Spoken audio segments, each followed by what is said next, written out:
శ్రీ గురవే నమః. మేం ముగ్గురం కలిసి భగవద్గీత గురించి చిన్న స్క్రిప్ట్ చేస్తున్నాం. మా ముగ్గురిని ఆశీర్వదించండి. జై శ్రీకృష్ణ, నా పేరు ప్రశ్న. జై శ్రీకృష్ణ, నా పేరు జవాబు. జై శ్రీకృష్ణ, నా పేరు భగవద్గీత. ఏమండోయ్, విన్నారా? ఈ అమ్మాయి పేరు భగవద్గీతట. పుస్తకం పేరు పెట్టేశారు. అది పుస్తకం పేరు కాదు, దైవ గ్రంథం పేరు. ఆ పేరు నీకెందుకు పెట్టారు? ఎందుకంటే భగవద్గీతలో ఉన్నవన్నీ నా శరీరంలో కూడా ఉన్నాయి కాబట్టి. నీ శరీరం భగవద్గీత?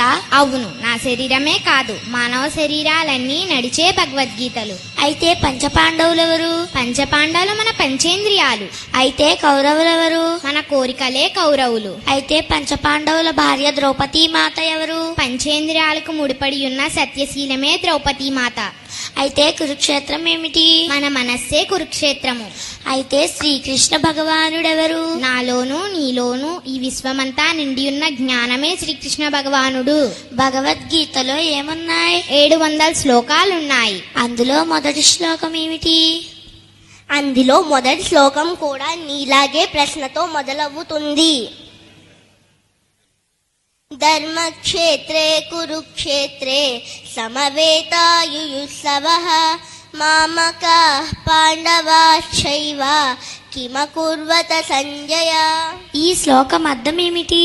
ధర్మక్షేత్రే కురుక్షేత్రే అంటే ధర్మక్షేత్రమైన మన మనస్సులో, సమవేతాయుయుత్సవః అంటే యుద్ధము చెయ్యాలని ఉత్సాహంతో సమావేశమయ్యున్న, మామక పాండవాశ్చైవ అంటే కోరికలు పంచేంద్రియాలు కలిసి, కిమకుర్వత సంజయ అంటే ఈ భూమి మీదకొచ్చి ఎలా ఉన్నావు, ఏం చేస్తున్నావని మొదటి శ్లోకం మనల్ని ప్రశ్నిస్తుంది.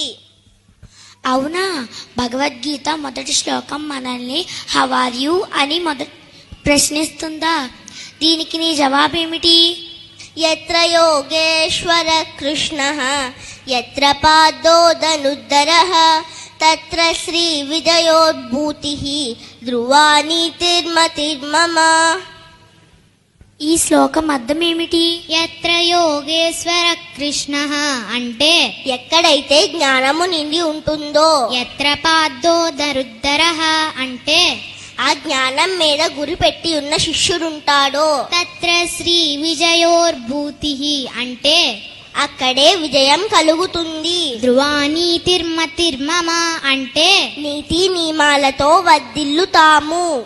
భగవద్గీత మనందరికీ పెద్ద దిక్కు. మనమంతా భగవద్గీత స్వరూపులం. మనమంతా నడిచే భగవద్గీతలం. జై శ్రీకృష్ణ, జై శ్రీ